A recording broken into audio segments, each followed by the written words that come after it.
it's safe. So I choose the. Can you hear me? Yes. So I often choose the one that I can pick the card number and pay from my phone than inputting my card details. Okay. So because you are concerned about security, you don't like Yeah, imputing your card details. Thank you. You've details. you've Yeah. you've gone, you've briefly summarized the process of an online transaction. The first step, like you said, is you browse and you choose what you want to buy. You select your products, you add them to the cart, then you go through the checkout process, and then you see different options of imputing card and options of the option of paying by through your bank, and you often prefer to pay through your bank because you are concerned about security. And after the product is delivered, after you've made payment, the product is delivered to you. What about when it is delivered and you are not satisfied with the product? What happens? Okay. If you are buying with online stores that are well known like Oriflame, so you put your location where to deliver, they will ask you. Yes. And when you put your location, like Abakaliki, Ebonyi State, they will not tell you the nearest or the available store there that you can go and pick your product. Okay. So, but if you If are not even pleased with the product, what happens? if I'm not with the product, Yes. yes, okay. I've not had a scenario like that, but I have a friend. He ordered from Jumia, and what they sent is not what he ordered. So he had Okay. to make complaint, and they Okay. apologized, and he went back to their office, and they will bring that one back and give him the one he wanted, and will be the one he wanted for him. So there's always room for complaint. Okay. Thank you. So that in that situation, there is room for complaint. But there, I would like to let us know that people have also experienced situations where there is no room for complaint, or the customer after the seller, so the seller after shipping the goods, you get the goods and you want to complain, and they say there's no refund, there's no room for complaint. If you meet such a customer, what I mean, what would you do if you happen to meet such a customer? I will bear the loss or the consequences, but I will not order next time. You will not order next time, and will I'm sure you would also let people know that Exactly. okay. Miriam, I'd like to hear from you. Yes, ma, I can hear you. Yeah, I would like to hear what's your own Yeah, experience with actually, buying online. from my own view, when I'm buying something online, I Yes. always go for items that I have to pay after delivery Okay. because I prefer that. So that when Okay. the item is being delivered to me, I will see if it is okay, then I will pay Okay. to avoid all this problem of ordering something and being delivered something. Yes. Thank you for sharing. Come, you're welcome. Thank you, ma. Good And morning. today we are looking at adapting other business processes to our e-commerce. And when we talk about other business processes, we are talking about how, you know, payment is received, how the goods are shipped, and digital ethics, building trust online. And we've heard from participants their experience shopping online, buying online. Nobody wants to be scammed. Nobody wants to lose money. So, like Miriam says, she only goes for situations where she can pay on delivery. Do you have any experience you would like to share with us buying online?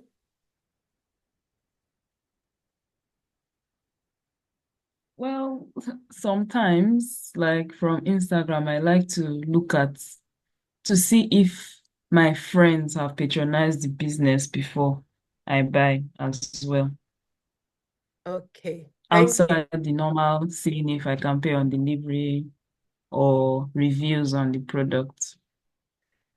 Thank you very much for that contribution. So you trust a customer that someone you know has patronized from. Isn't that what you are saying? You trust a Yes. seller, not a customer. You are the customer now, sorry. You trust a Yes. seller, A business. yes, that Yes. somebody you know has patronized from. So, which comes back to Yes. what we said earlier, when Gloria was talking, I said, and she said, if somebody should send something that she hasn't experienced it, but if she should experience a situation where what is delivered is not what Not she what you ordered, get. definitely she will let others know about that experience with that business seller. So thank you all for Sorry, ma. yes. Let me come in a little. You see, that's why I said I prefer buying items that I would pay on delivery. Yes. Because nowadays, when people are advertising their items for businesses, they used to take picture that makes the product look more beautiful than when you see it in real life. In real Because life. I have an experience. There was a time I bought a fridge with, I think it was Konga. So what I saw was not what was delivered to me, because the size that I saw on the picture, it was a little bit larger than what was brought to me. But thank God it was pay on delivery. So when I went there, I saw the fridge. I told them that I'm not going to pay because that wasn't what I saw. So at times you can trust somebody, but still what you are seeing in the picture is not what you will see a reality. Thank you very much for that contribution. So now we are talking from the side of the customer. How the customer feels when they shop online. So we are going to go back to the other side. We are the business owners, and we want businesses to be able to trust us. We want businesses to be able to believe in whatever we like the pictures we put up. We want it to be such that at the end of the day, our business will be a reputable one. But like you say, that's the thing about e-commerce. It's unlike when you go to a shop. When you go to a shop, you can look at the product, you can see the size, you can feel it. But e-commerce, on the other hand, you are not able to physically feel that product. In fact, sometimes the color that the picture shows can even be different from the real color of the product. So as business owners, we must do all possible to make sure that whatever we are putting out represents what we are selling. So now, the next thing we want to look at is common issues with e-commerce. Like you've mentioned, Gloria said she doesn't like, yes, it was Gloria that said it, that she doesn't like putting her card details because she's concerned about security. Another problem people have is payment declined. There are some situations you want to buy a product online and you have no other choice but to put your card details, and you put your card details and what you hear is payment declined. This can be very discouraging, especially if you need the product urgently. And then there's also the problem of limited payment options. The customer comes to your either your social media platform or your website or your landing page, and he or she wants to pay. And the only option available is not an option that is, that can be used in whether her country, maybe her country doesn't use that system, or it's not an option that she herself can use for some reason. And then another problem is when you have a complex checkout process, a very complex checkout process for your product. This can discourage customers.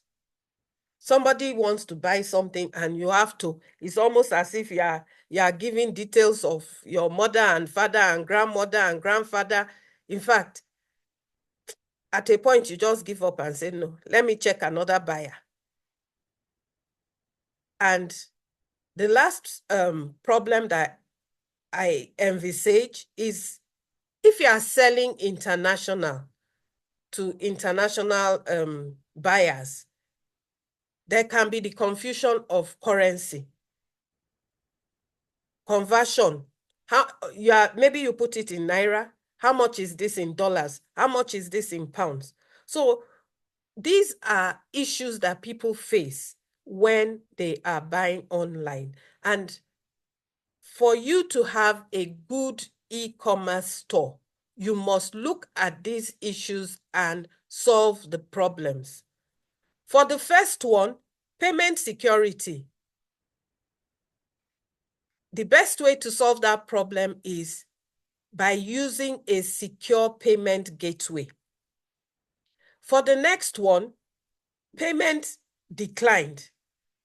Offer other ways of paying. Like one of the participants said that when she sees the option of pay by bank transfer, she just goes through that option. So when you offer other options of paying, in fact, on some websites, I've seen that you can pay by bank transfer, you can pay by card, you can pay also by USD code. So they give you about 3 or 4 different options for you to pay. And then make sure that error validates, that error message is validated. You yourself, as the seller, always try to find out why and understand why payments were declined so that you can avert such situations, because your goal is to make a sale and you do not want anything that will hamper that sale from taking place. So limited payments options, we've talked about that. Complex processes, please make your payment process as simple as possible. Minimize the steps. We don't want to lose that customer at the last stage. Like we talked about much earlier, when we talked about the sales funnel, a lot of people get to know about your product. Very few people, the number of people that get interested in that product, they reduce. And very few people get to that point of making a purchase. So out of this, let's say out of 100 that were interested, you have only 10 who want to make a purchase. Make sure all the 10 make that purchase. Don't lose any of your customers at this last moment. So remember, you need to create a positive shopping experience. And, we've talked about trust. Come says when she sees a seller that somebody she knows has purchased from, she tends to trust that seller a lot more. So when you're building your own e-commerce, look for ways to build a positive experience. Look for ways to encourage trust, to encourage your customers to trust you. Look for ways to make your processes friendly and simple. Use clear communication throughout so that your marketplace, your digital marketplace will thrive.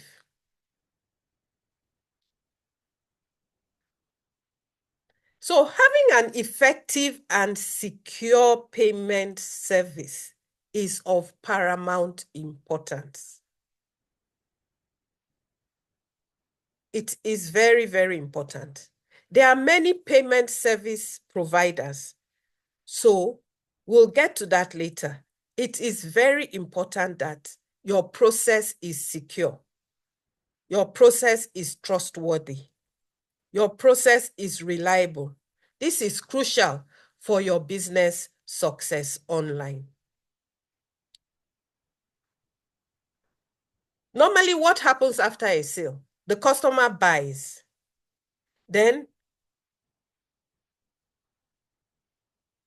the product is shipped. And then you receive payment. This situation, this scenario is when you are using a secure payment service provider. You know, in the normal, when you go to the market, you pay, or you go to a shop, you pay for a product, and then you receive the product immediately. But if you are using a secure payment service provider, the process is different. The customer pays to the payment service provider. You, the seller, you ship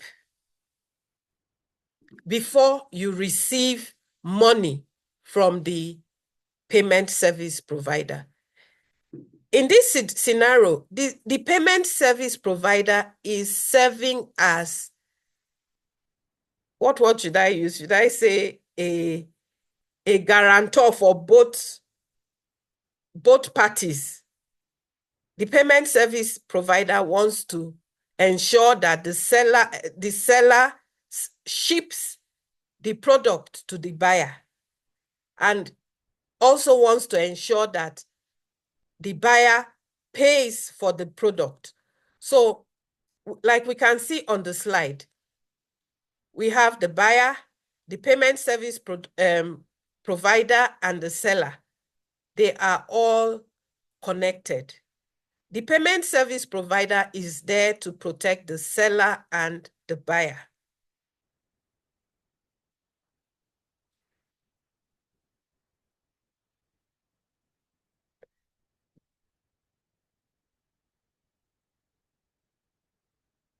When your customer visits your online store, they browse through your product and they select. It is the payment service provider that handles the secure transactions. And when they see that the transaction, the payment is successful, they alert you. When you are alerted that, okay, this payment is successful, it is your own duty now to confirm and ship the product. It's also your own duty to manage your inventory. These are key things you should look at.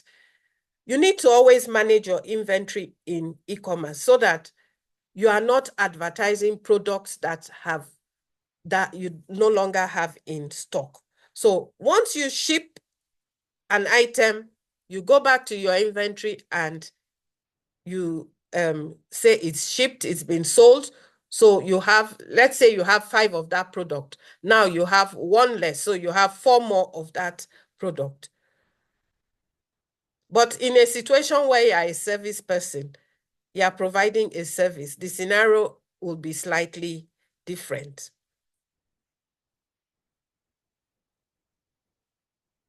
Why do you think it will be this is a question.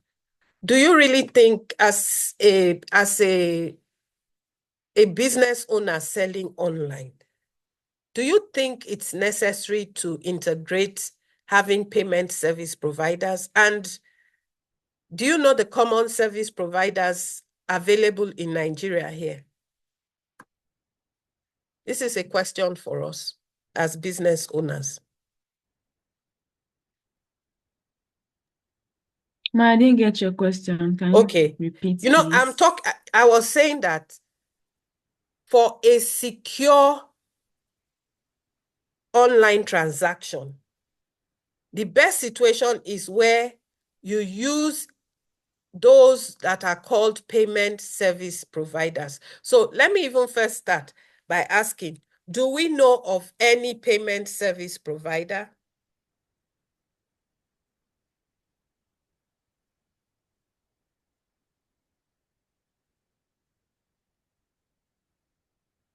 Oh. Like, Okay, go ahead. no, go, Gloria. Okay, I was thinking, I don't know, I've encountered some sites where you first make payments, they'll not generate the account number for you. Auto. If you don't pay that time, the account number won't be valid anymore. It's after 30 minutes, it expires or something. Are they the online payment providers? Okay, so that's where I should have started from. Thank you for that question. Whoever would have generated a payment code or account must be a payment service provider. Come, what's your own? What would you like to say? I'll just ask if it's like Remita, Yes. PayPal for America, Yes. Thank you. True. PalmPay, Money Points now. Thank Those you. are Yes. So those are examples of payment service providers. PayPal, Stripe, Remita. Remita. There's one popular one. I'm trying to remember the name now. It's gone off my head. What's their name? PalmPay. Eh? Not PalmPay, PalmPay or OPay. not OPay. There's a very popular one. And even right now, even the banks also is served at, yes, Paystack. Paystack, yeah. Yes. Your banks also serve as payment. Some of them offer that service as payment service provider.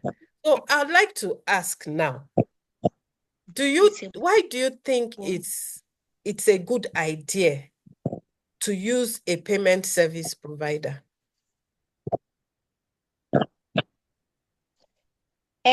Ma. Yes. Hello, ma. I can hear, please. My issue, like my fear of putting my bank details, my card details rather, Yes. the security of that. I think that is why it's best to use payment service providers. A seller should use payment service providers so that the buyer's money is intact. There's no fear of your money being vandalized and all that after payment. Now you are seeing debit in your account. So those Okay. things, that's why it's best to use. So that I will know that, okay, what I'm doing with you is safe, it's valid, there's no stories after. Thank you.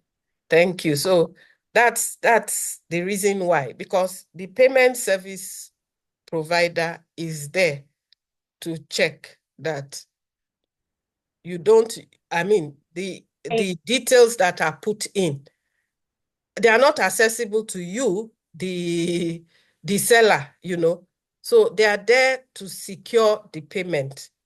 They are there for added security, and that way the customer would most likely trust you more and be willing to pay online.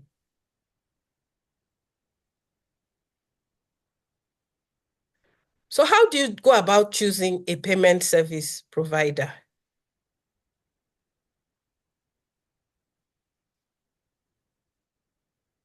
The first step is you need to find out, do they work in my country? Once upon a time, PayPal was not available in Nigeria, but now it is available in Nigeria. Then the next thing, sorry, I've changed the slide. The next thing is, can my business withdraw from that account? If customers make payment, will I be able to get my money? You have to find out. And then you also have to find out what their fees are. What are their fees? Because they charge a commission for rendering that service. So you need to find out what their fees are.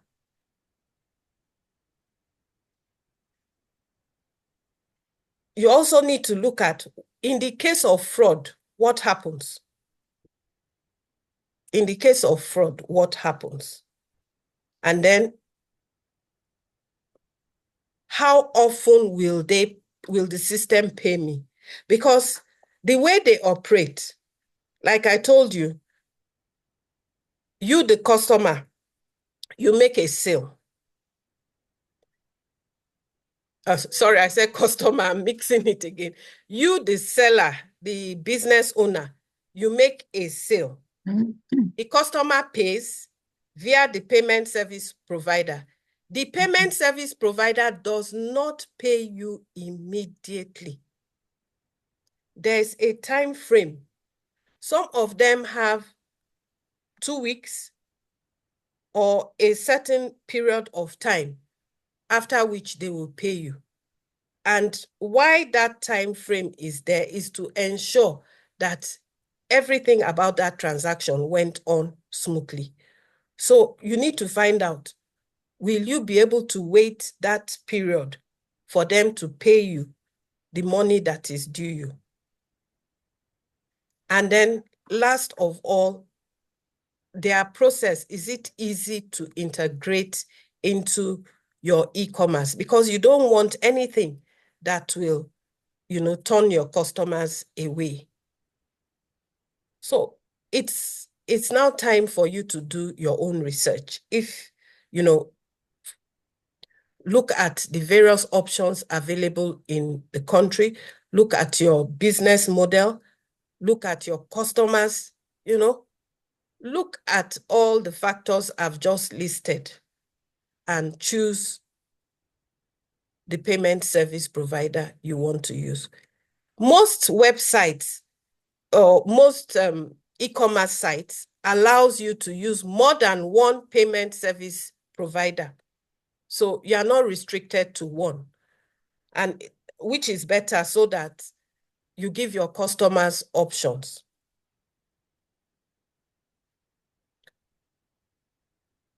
When you've done your research,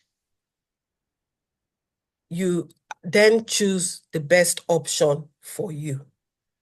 Now, I want to look at fraud prevention. Most times, it's just the customer that thinks there's fraud going to take place.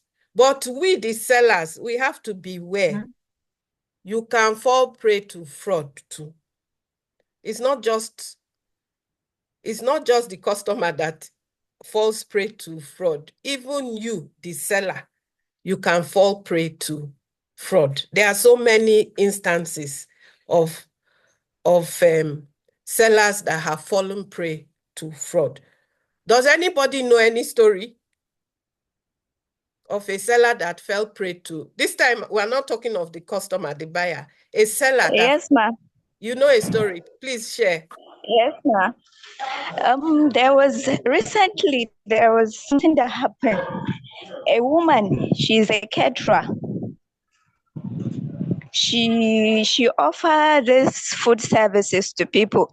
So somebody called her that they are going to have, I think, one gathering. I don't know. It was one political issue. So he asked the woman to cook for them. That she's going to cook breakfast, lunch for about 1,000 people. So I don't know what happened. He didn't make the payment. He only asked her that he is going to, and she know the person. So after she cooked the food, she called the person for him to come and pick the food so that he can pay her money. The person refused to pick the call. So at the end, it was the government of Bauchi State that bought the food, because the woman ran to social media and she was crying that she has already cooked the food, and now the person that asked her to cook the food for I think it was about 3,000 people also. The person is... The person is not available. Your microphone is muted. Your microphone muted. Hello? Uh-huh. So, Hello, can you hear me? yes, I can hear you now, or we can hear you. So at the end, it was the government that bought the food and shared it to other people. So imagine cooking for 3,000 people. I know it's Well, a situation where somebody ordered something online and it was pay on delivery. It was pay yes. on delivery. By the time the delivery man got there, the woman took the goods from the delivery man and then now called the seller and said, I don't like what the delivery man bought, so I'm returning it. You know, she had paid though. Exactly, that thing happened to me. Like I told you earlier on, I bought a fridge at Konga. So when the fridge was delivered to their office, I went there, I saw the fridge. But what I ordered was not what was delivered to me. So I told them that I'm not going to pay the money for the fridge. So they have to take it back to the seller. But this was a different one. The person was a 419 person. The person collected the fridge. Let's use the fridge as an example. The person collected the fridge and said that she had returned the fridge to the delivery because it was a bike. It wasn't an item as big as a fridge. That she had returned the item to the delivery person. And that's how, after that, the seller kept calling and calling and calling and could not get in touch with, when the delivery person told him, whether it's a him or her now, what had happened, because he got back and said, I've delivered the item. Said, no, the person that bought the item said she returned the item because she did not like the item, and it was meant to be pay on delivery. Okay, so the man was not aware that he's supposed to get the money from the woman. Yes, there was a miscommunication somewhere. Okay. And anyway, at the end of the day, the seller was duped. What I want us to understand is that just as customers get duped, even you, the seller, when selling online, you have to be careful because not every buyer is a genuine buyer. So because of that, you have to put in systems that would, fish out ingenuine buyers and protect your own self. So normally the way cash flows in an e-commerce business, the buyer receives the invoice, the buyer transfers payment to the service provider. That's when you are using a service provider. The service provider certifies that the goods have been shipped before money is transferred to the seller. And I said, normally there is a time lapse. Some have a week, some have 2 weeks before money is transferred. So it's your own duty to check so that whatever scenario they use, it's something that you're comfortable with. So in this scenario, we are looking at the process. In this case, there's just a simple review of the payment to check if it is genuine.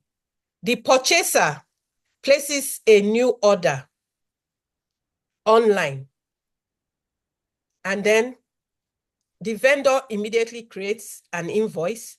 She sends it to the purchaser, the person that wants to purchase.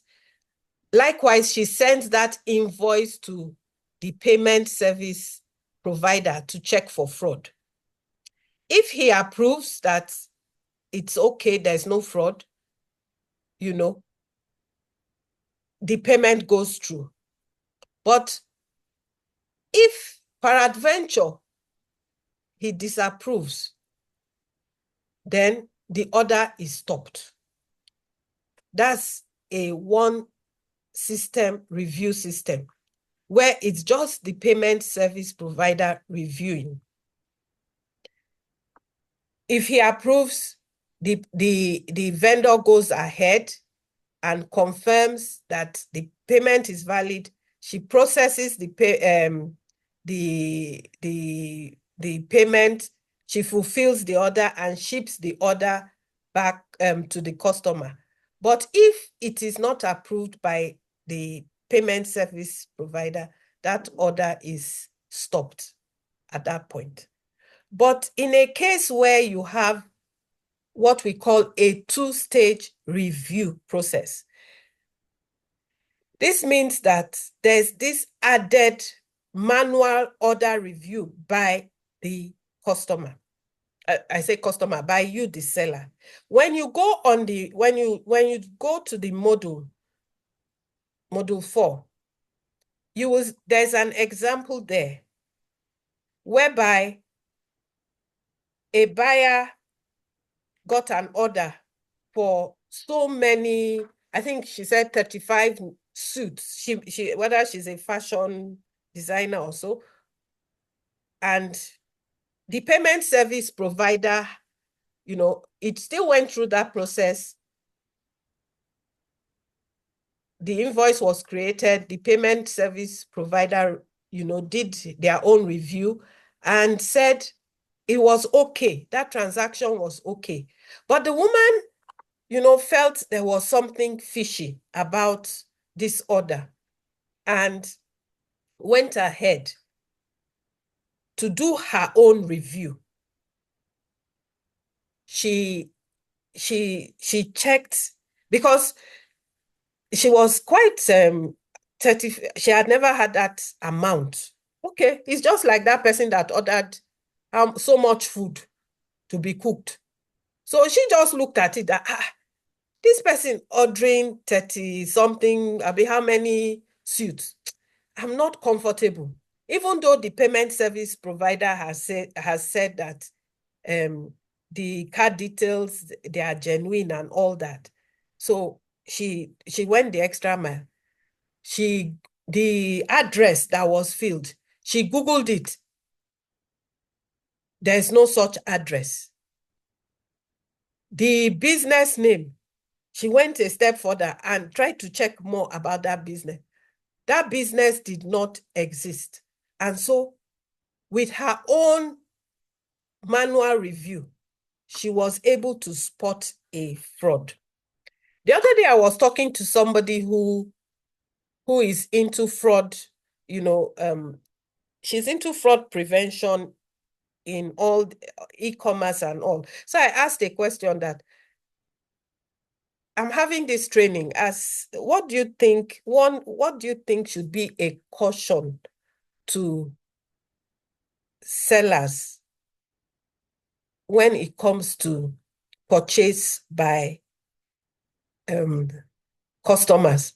And, you know, she raised exactly this same point. She said, anytime you have a very large order, beware. I was surprised. She said, beware. And Miriam has testified to that now. Imagine cooking for, she said, 3,000 people. So anytime, that was what she said, the first thing she said, because I told her, I want your own life examples. You've worked in the bank, you've seen different scenarios. I want and then now you're into anti-fraud prevention in online trading.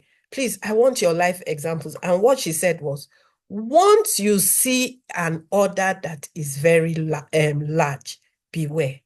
Go and find out more. So I think all of us should take note of that. Miriam has buttressed that fact for us, to us. So by default, you as the seller, you are not as protected against fraud as the buyer. Even these payment service providers, it is the buyer they are more concerned about. So you at this as the seller, you have to always go to the extra mile to make sure you do not lose money. And secondly, buyers, they have a way to get their money back when something goes wrong from the payment service provider. But you, the seller, it won't be as easy for you to get your own money back. So you must ensure that you have safety nets. There are so many people are out to scam people in various ways. Be extra cautious.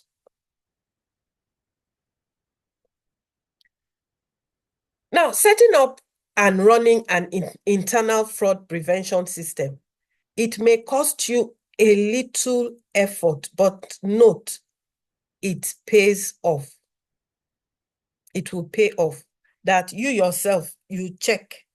Don't just leave everything to the secure payment service provider. Okay, now I have a few questions. Can your business do a fraud review? Do you think you have the capacity to do a fraud review? I mean, without a payment service provider? Fraud review, like checking on the card details, checking on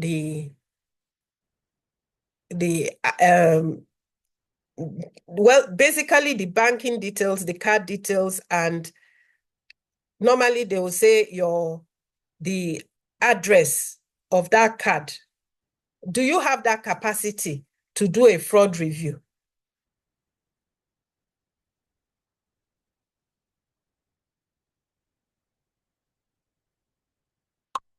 Have I lost everyone? No, ma, we can hear you. Okay. The question. The question is, can your business do a fraud review without the payment service provider? You know, because I said it's always good to have that added, your business can do the added fraud review, but the basic fraud review of checking the cards, the payment cards and all that, can your business handle it? Well, we can manage, ma, but the only solution is only if you will be delivering services on pay before delivery. Okay. But if it is pay on delivery, definitely issues are going to arise. Okay, so it's best to use a secure payment service provider to avoid those issues. Yes. Okay. Just like you said, customers can have their ways of getting back their money if anything goes wrong.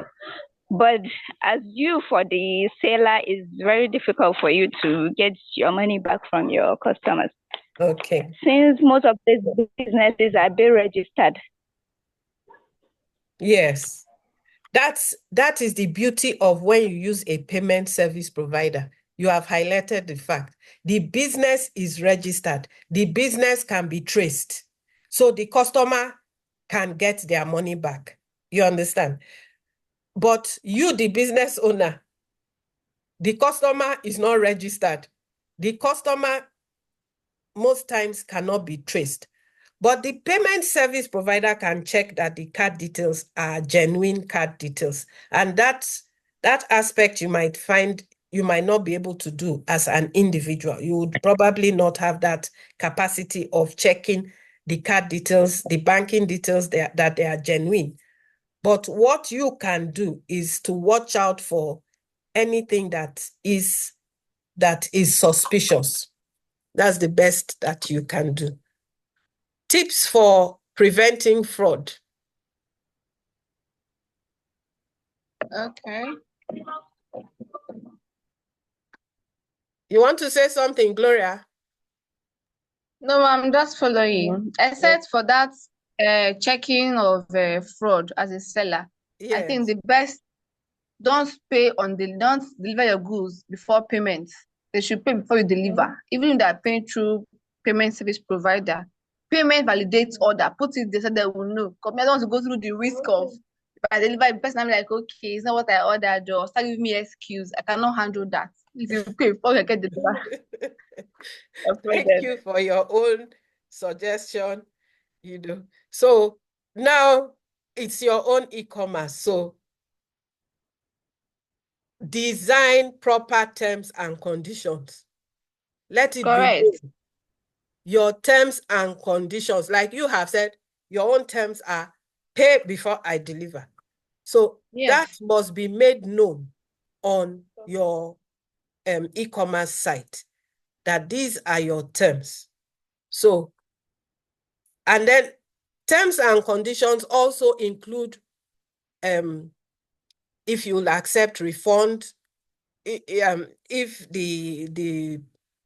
if what you have sold can be, the customer can bring it back. If you are operating outside, if you are selling international, it is an international policy that customers have the right to return goods. It is an international policy that if they are not satisfied with the goods, they must return it. So these are things you should watch out, especially if you are selling international. So next, use a two-step order review step. Even though the payment service provider has reviewed, you too use your own, do your own review. Don't leave it to them. And then use common sense. Common sense, they say it's not common, but common sense, common sense can save us from a lot of Mistakes. Can save us from mistakes and from loss. Also, do not hesitate to request for additional information. If you need more information from that customer, don't hesitate to ask.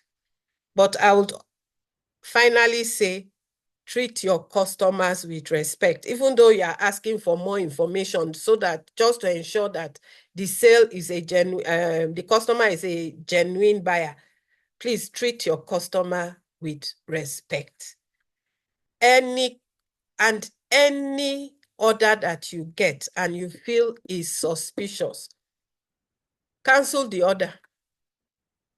It's better to be, what do they say?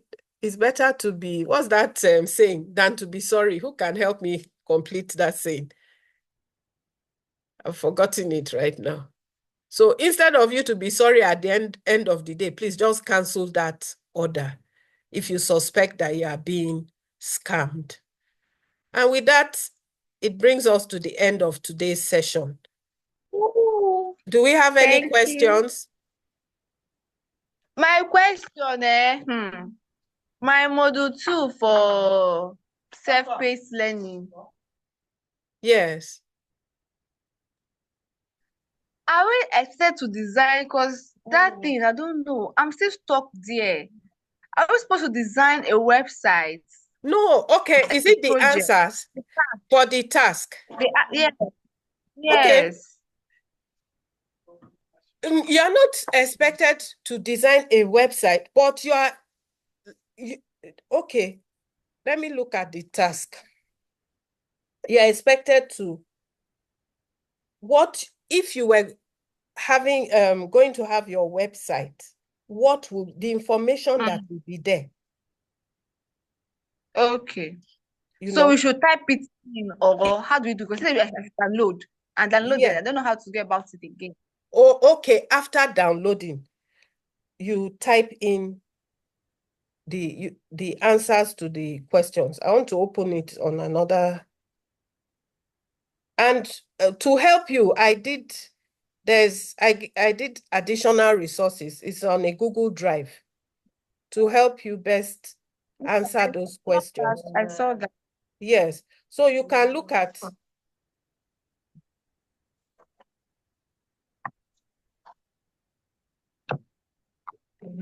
So, okay, I've opened it.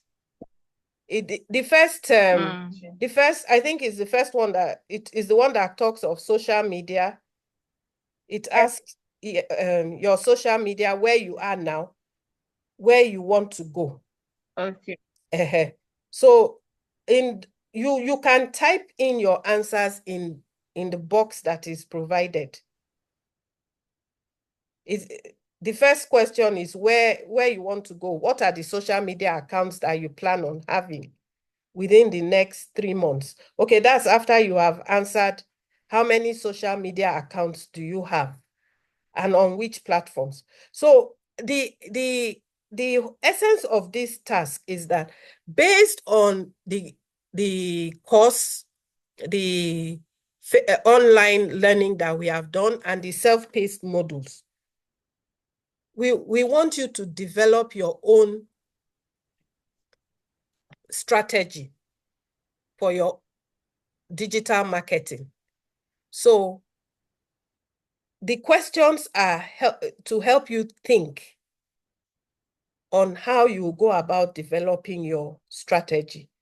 If you go to the Google Drive and the additional resources I've provided for each, I did that for task 2 and task 3. That's module 2 and 3. It will help you. It will help you answer the questions as relating to your own business. So at the end of this 5 weeks training, you should be able to come up with a digital strategy for your business. That is the aim. Okay. Yes. And then, like I said, I think, was it last week that we talked about developing the strategy is one, implementing the strategy is the next stage, you know. So the first step is to develop the strategy, but for you to see the effect in your business, you will need to implement it. And then the next week, the first session is on developing a working action plan. And the next session is one-on-one coaching. Is what? Is coaching. Okay. Based on your business. And then after that, I for the next week, I'm available. You can book appointment with me to, you know, for coaching concerning your own business. Okay, ma'am. Yeah. So it's expected that at the end of the 6th week, you would have finished the assignments and you submit and you get graded and get your certificate. But like I say, certificate is not the issue. The issue is boosting your sales, boosting your productivity. Application. Okay. Okay, well, God help us all.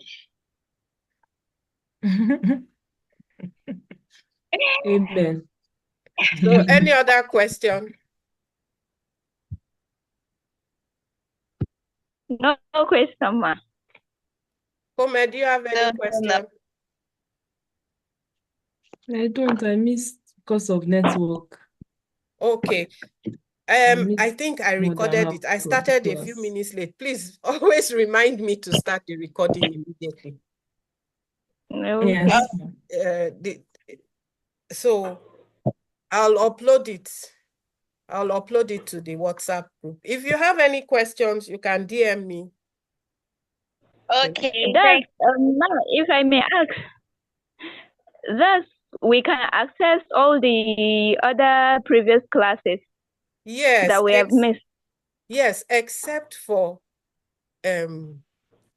session 3. What happened was, I don't know, there was a glitch in the recording. I thought it was recording only to find out it did not record. All right. The only thing is maybe I can make available another group session 3. Okay. Yes. If it will be of help to you, I can do that. Yeah. So that you listen All to right. the recording. It's Such a kind gesture. Thank you, ma. So please, if you have any questions, DM me. I'm available. I'll answer. If I don't answer immediately, when I get to it, I'll answer you, please. Whenever I'm free, Okay. I'll get back to you. Come noted, ma. Okay. So I wish all of us a wonderful weekend. Thank you. No, we are just starting the week. Why am I going to weekend? 2 weeks. Thank you, ma'am. Today is Monday. Yes, exactly. So meaning that I want to rest a Ahead. little more if I'm thinking of weekend. So I wish all of us a blessed week ahead. And our next meeting is on Thursday. Thursday. Yes. All right. Okay, so God continue to strengthen you. Thank you, ma. Okay, thank you. Bye for now. Bye. Bye. Bye-bye. Thank you.